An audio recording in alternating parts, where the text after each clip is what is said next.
Welcome to the Algebra Level 7 video. In this one we're going to be going over equations in the form a equals b over x. So it's actually quite a bit easier than the last couple of levels we've been working on. So some examples for equations in this form would be, let's say a has a value of 2 and b would have a value of 6. So there's one example. Another one could be that a would have a value of -4 and b would have a value of, let's say, -10 over x. And in either case, you're always trying to figure out the value of x. That makes these equations true.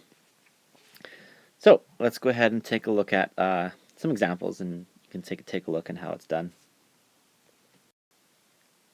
So we'll start off with a fairly simple example here. 12 divided by, or 12 over x equals 2. So first off, let's think about what this is actually saying.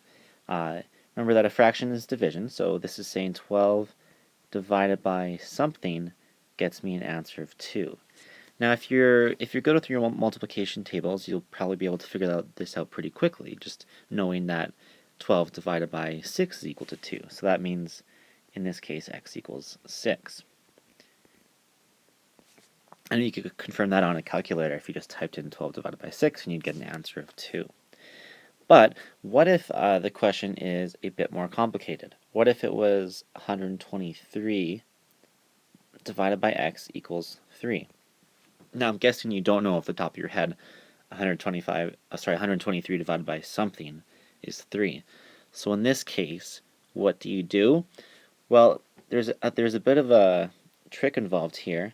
To isolate x on one side of the equation, the trick is to switch the position of these two numbers, the 3 and the x. So we can rewrite this equation, and it would be, 123 divided by 3 equals x. So you can see I flipped the position of those two values, the x and the 3. So by doing that, we have isolated x. It's by itself. So now it's pretty simple. All we need to do is calculate 123 divided by 3.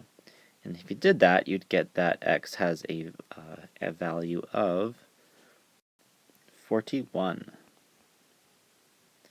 And you could double check that by going back to the original question. And if you typed in your calculator 123 divided by 41, you would in fact get an answer of 3. So that's one way of checking to see if you got the answer correct. So let's take a look at a question with some negatives in it, and you'll see that it's actually very similar. Okay, this is actually question 15 off the handout. It is -72 over x equals -9. Now you may be able to just do this in your head, but if not, we do the trick. If our unknown x is in the denominator, what we do is we flip the position of these two numbers. So I'm going to rewrite it. -72 stays there, except this time -9 is going to be below it, and x is going to be over here. So we've switched those numbers around. And now we can solve for x because we have it by itself. All we need to do is calculate -72 divided by -9. And if you were to do that, you'd get that x would have a value of +8. And double check your answer. You can type in your calculator -72 divided by that would in fact get you an answer of -9. So we're good. Now you'll often get word problems using situations like these. So in the handout I included quite a few, and it's definitely worth trying those, even if this stuff makes sense to you. It's a good idea to try some of the word problems because that's kind of what you'd see more of on the PAT exam.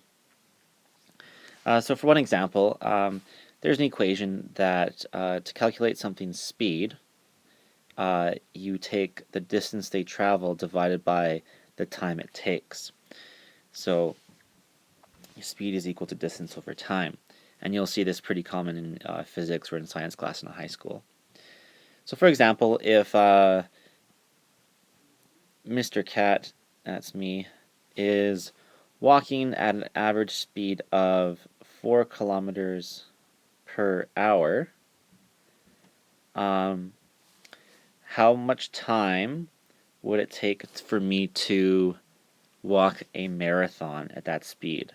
So how much time would it take me to walk 42 kilometers? That's a distance of a marathon.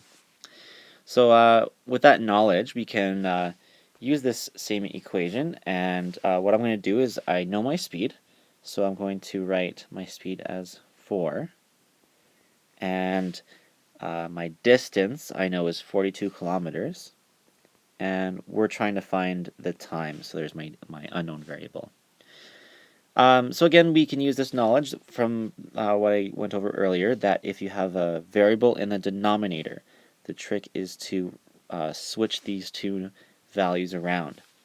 And if you did that, you would get time is equal to 42 divided by 4. And when you calculate that out, you would get an answer of 10.5, meaning it would take me 10.5 hours to walk a marathon, which would be awful. And just to wrap up this video, I'm also going to go over another word problem, and it actually deals with electricity, and I'm pretty sure you guys are doing this sort of thing in science class right now, so I think it's pretty valuable to go over.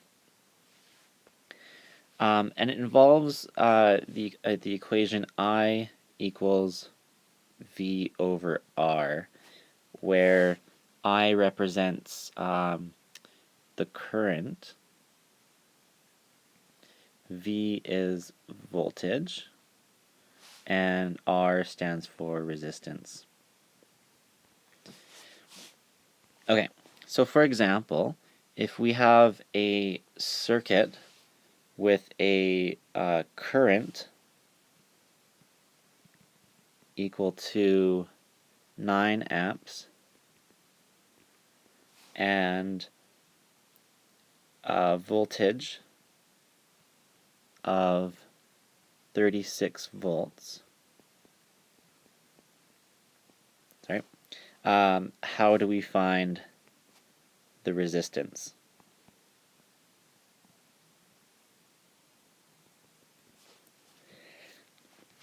So our resistance is the R variable. So what I'm going to do is rewrite this equation here with the numbers that we know. So we know the current is 9 amps. So it's going to be 9 equals, and we know our voltage is 36 volts, and that's the number up top here, so it's going to be 36.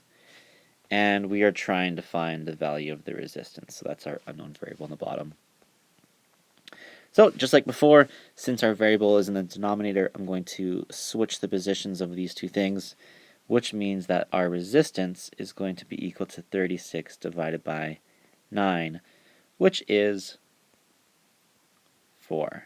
So the resistance would be 4 ohms. So yeah, that's it. Hopefully that helped you guys, and good luck with this lesson.